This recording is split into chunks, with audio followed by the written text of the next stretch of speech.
ఆంధ్రప్రదేశ్ నూతన రాజధాని నిర్మాణానికి జూన్ 6న శంకుస్థాపన చేయాలని ప్రభుత్వం నిర్ణయించింది. దసరా నుంచి నిర్మాణ పనులు ప్రారంభించాలని డిసైడ్ అయింది. ఎక్కువ కాలం హైదరాబాద్ నుంచి పరిపాలన చేయడం మంచిది కాదని, వీలైనంత త్వరగా కొత్త రాజధానికి తరలడానికి చర్యలు చేపట్టాలని తీర్మానించింది. తొలుత ఏ శాఖలను తరలించాలి, విజయవాడలో అందుబాటులో ఉన్న భవనాలెన్ని తదితర అంశాలను పరిశీలించి ప్రభుత్వానికి నివేదిక ఉపసంఘాన్ని ఏర్పాటు చేయాలని నిర్ణయించింది. అన్ని శాఖలను ఒకేసారి తరలించడం సాధ్యం కాదు కనుక తొలుత క్షేత్రస్థాయి అధికారులను కొత్త రాజధానికి పంపించాలని, తర్వాత దశల వారీగా కార్యాలయాల తరలింపును చేపట్టాలని భావించింది. రాష్ట్ర మంత్రివర్గం సీఎం చంద్రబాబు అధ్యక్షతన నిన్న సుదీర్ఘంగా సమావేశమైంది. మత్స్య, చిన్న, మధ్య తరహా పరిశ్రమలు, పర్యాటకం, ఈ గవర్నెన్స్ విధానాలకు ఆమోదం తెలిపింది.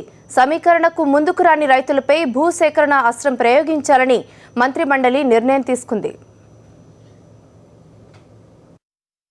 జూను మనకు 3 రోజులు మంచి రోజులు ఉన్నాయి. జూను 1 మినిట్ 5, 6, 8 ఈ 3 తారీఖులు మంచి రోజులు ఉన్నాయి. ఈ 3 తారీఖుల్లో చేయకపోతే నెక్స్ట్ మార్చి వరకు చేయడానికి అవకాశం లేదని ఎవరో చెప్పారు. కాబట్టి అంతవరకు మనం ఆగలేం.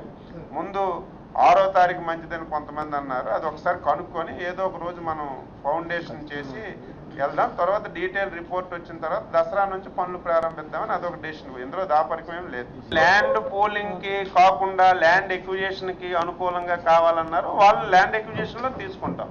అందులో